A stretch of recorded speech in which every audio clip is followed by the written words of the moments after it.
I didn't have that much experience, but I learned quickly on the job. And I used to work at two different radio stations that were owned by the same person. So after less than a year of working there, the owner decided to make me the person in charge of the studios because a lot of the shows were taped. And he said, no, you're going to be the one that decides all of the schedules for all of the announcers and the DJs. And there was a rebellion. How could you put a woman who is so young and who has no experience, and again, because she's a woman, and again, because she doesn't have the experience that we have? And precisely, he said, because she is a woman, I think that she will be more organized. And because she's the only woman in the staff, I think there won't be that competition that you have between all of you men. So that was one of the first times that I had someone stand up for me, but also one of the first times that I had someone actually complain because I was a woman, that I should not have that position. I worked in Spanish language radio, and there I was a disc jockey.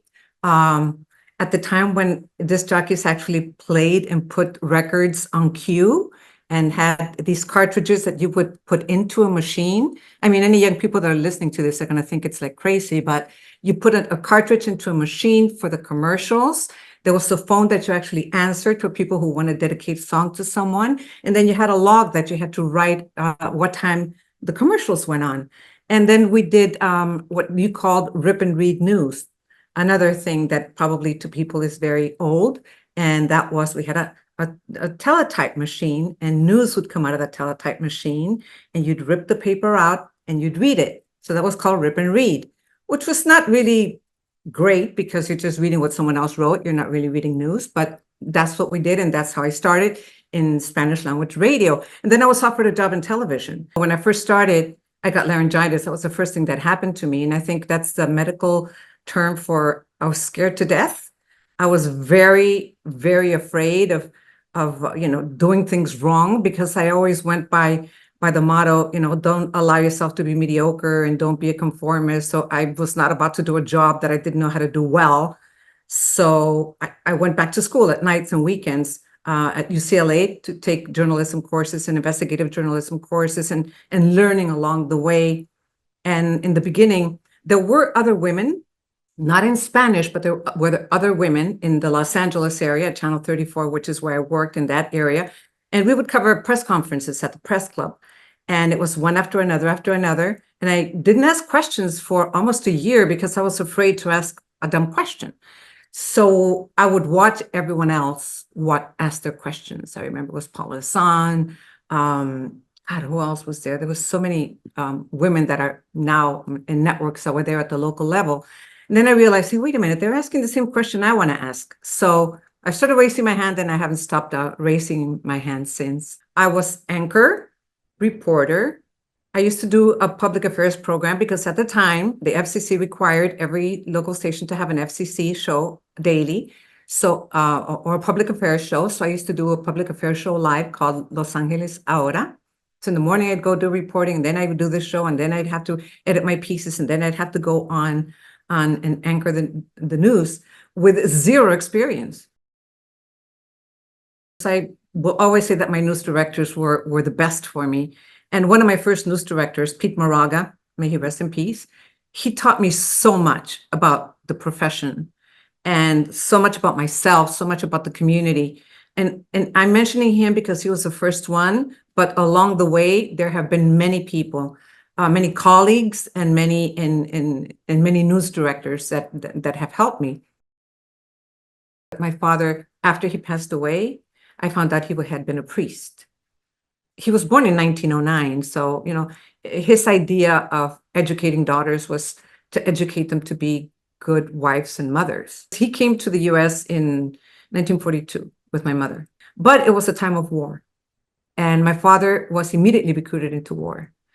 And he refused to go because I read the letters that he wrote to the Department of War, that is now the State Department, but at the time was the Department of War, explaining why, that he was a man of peace, that he didn't believe in war, that his nationality was Mexican, that, all the reasons why. And, I understand he had just made a life-altering decision to leave the priesthood and marry my mother, something that was not accepted by the Catholic Church in the 40s. It wasn't until the 60s that they approved that. So he briefly went over to Mexico and then came back. And when at that time, if you left the country without permission, you lost your status. So it wasn't because he crossed the border illegally. It was because he left without permission. Let me say, he worked as a professor. He worked in a technical school. He worked in real estate, and he worked as an accountant. And I always used to wonder, my father speaks 6 languages. My father has a doctorate degree in philosophy. You equate that level of education with financial success, yet he didn't have that. And then I realized it's because he had been a priest, and his whole life was service, service, service. So his clients used to tell me that my father would always be very proud and say, do you know who Maria Elena Salinas is? That's my daughter. That's my daughter. That's my daughter. He would tell everybody, that's my daughter. And they were both very, very proud of me. Unfortunately, my dad passed before I moved on to the network. And yeah, my mother was able to enjoy that part of my career. And I think, in a way, it does influence the way that I look at the immigration issue, because every immigrant has a story and a different set of circumstances that lead them to become undocumented. It's different for everyone. It was different for my father, and it's different for a lot of the people that come here. So I don't think we should be judgmental and lump them into a sum and lump them into a category that turns out to be very negative, and not talk about the positive that they bring to our country and to our society.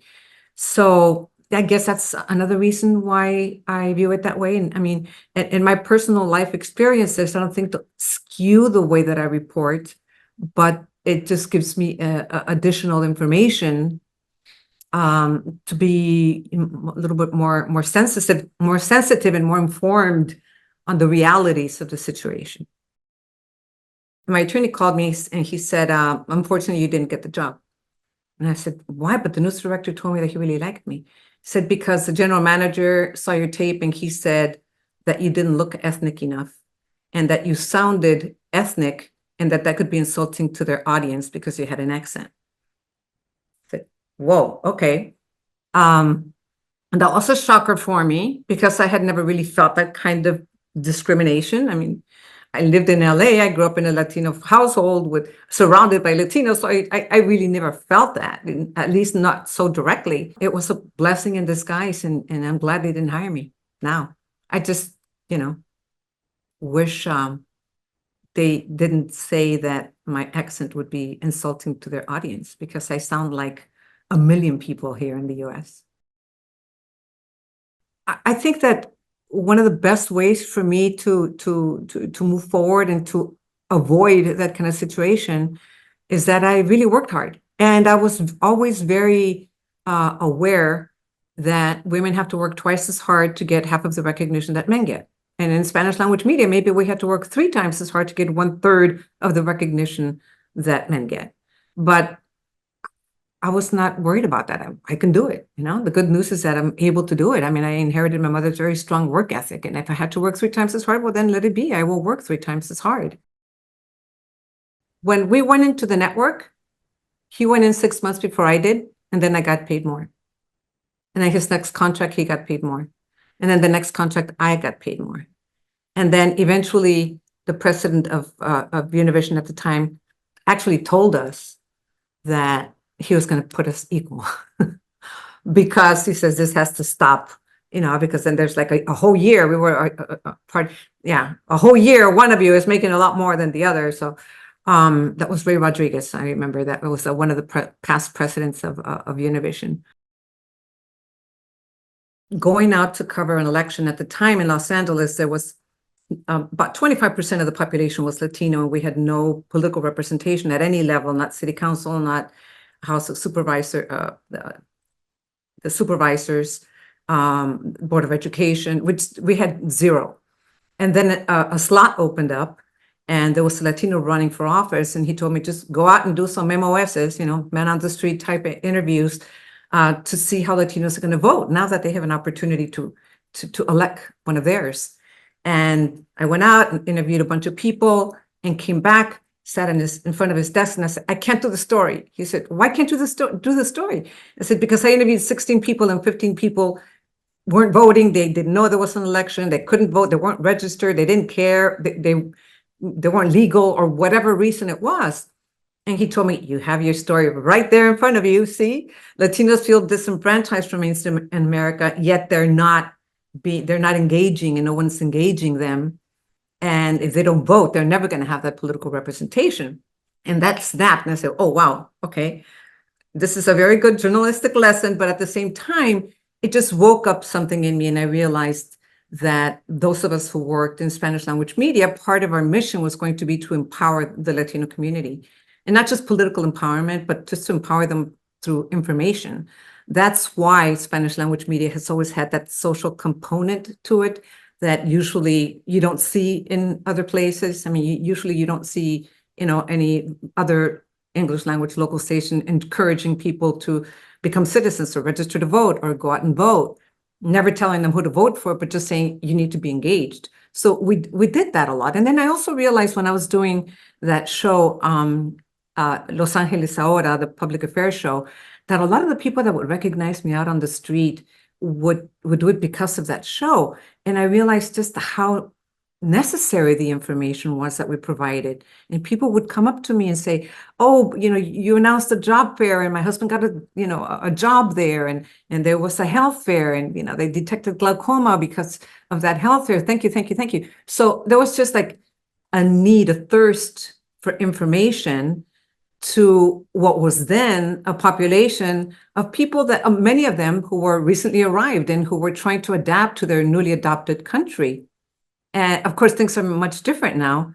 Now we're 64 million Latinos, the great majority born here, the great majority US citizens, much more in tune, and some of them don't even speak Spanish. They just speak English or are completely bilingual. But back then, in the early 80s, I started in 1981 in TV, in 79 in radio, and in 81 in television. Back then, there were still a lot of people that depended on us for information. So I understood the mission. It eventually became, my passion and my mission. But I understood that there was other needs, additional needs. Of course, our community needed to know what was happening in their city, in their state, in their country, in the world, and in their home countries where they came from or where their ancestors came from. So we needed to provide additional information besides the one that you see usually on a regular newscast. Almost every campaign started realizing, we need a liaison with the Latino community and with Spanish language media.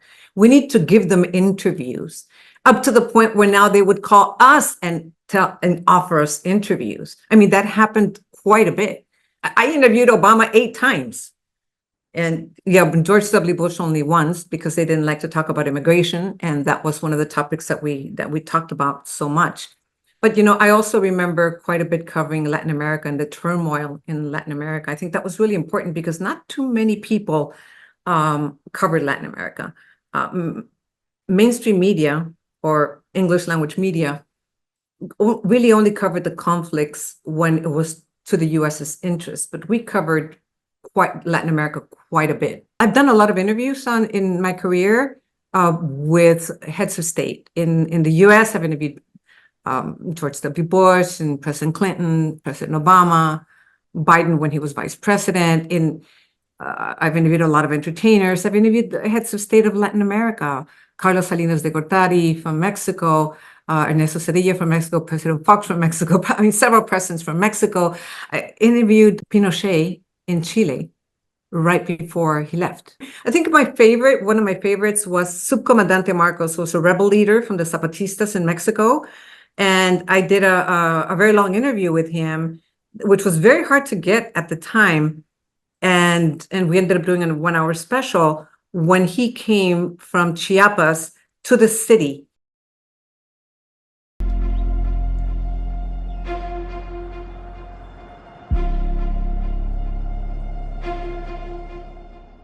There were a lot of failures that day. 19 children killed, along with 2 teachers, the second deadliest school shooting in U.S. history. And ABC News decided that we were going to stay a year. So we created this project called Uvalde 365. And we stayed there a whole year. We had about, 360 stories, on all platforms. We had several documentaries. And now we have a film coming out. And now John Quinones and I, who were assigned to the coverage by Kim Godwin, because she said, you are Latinos, the community knows you, you understand the culture. And she put us both to head that coverage. Now we have a book. I was working, and then became a mother to my oldest daughter, and then kept working, and then my mother to my second daughter, and kept working. I used to think I'm going to work really hard. I'm going to save money so that then I can hang out with my daughters. I can retire early and hang out with them, not thinking that by the time that happens, they're not going to want to hang out with me anymore. So if I have any regrets, I think it would be maybe saying no once in a while to some of the assignments. Remember that journalism is a very noble profession. I mean, we are the seekers of the truth. And even though there are some who try to silence us and try to discredit the work that we do, it is because we are the only filter between those in power and those that they want to reach. So what could be more noble than that? To seek the truth, to report the truth, to denounce injustice, to uncover corruption. And it is so satisfying to be able to do that. And as far as career advice, I really do advise all students, when you're still a student, to try to do internships if possible, because that's when you get real world experience and you realize maybe it's for you, maybe it's not for you, maybe you're not meant to do that kind of work. I have seen some young people say, no, this is not for me, especially those that want to go into broadcasting and think that it's a glamour world. No, the glamour is from the screen out, not from the screen in. There's a lot of work involved and a lot of very tedious work. And when you're a journalist, just like when you're a doctor, you're a journalist 24/7. But not trying to scare you away. On the contrary, it is a life mission that is very rewarding. And you should always be proud if that is your chosen profession. I don't know that I will ever stop being a journalist or a working journalist. Maybe I will stop working for someone specifically. I think there will always be projects that might sound interesting, that advance my agenda, which is to continue to empower my community through information and through education. I do serve on a board of the Hispanic Scholarship Fund, and I'm very active in other organizations. And I just want to continue to give back. And it's kind of, it sounds like a selfless thing, but it's not. It's a kind of a selfish thing too, because doing that gives me a lot of satisfaction.